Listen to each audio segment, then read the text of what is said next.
যারা আমাদের সামনে আছেন আমি তাদেরকে আমার ব্যক্তিগত লাইফের দুইটা ছোট ছোট ঘটনা বলবো।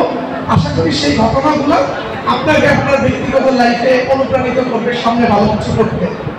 আমরা যখন বিশেষ করে ঢাকা বিশ্ববিদ্যালয় কিংবা একটা পাবলিক বিশ্ববিদ্যালয়ে পড়াশোনা করি তখন চেষ্টা করি যে এর পাশাপাশি কিছু করা যায় কিনা, কিংবা এই পড়াশোনাটাকে কাজে লাগিয়ে আমাদের পরিবারের জন্য কিছু করতে পারি কিনা।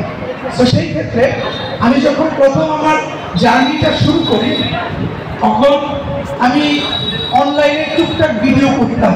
তো টুকটাক ভিডিও করার মাধ্যমে আমরা যেহেতু অনলাইনে স্টুডেন্ট পড়াই, তো আমরা ছোট্ট একটা সম্মানিতে বিভিন্ন কলেজের স্টুডেন্টকে পড়াতাম এবং সেখান থেকে একটু একটু আয় দেওয়া শুরু হলো।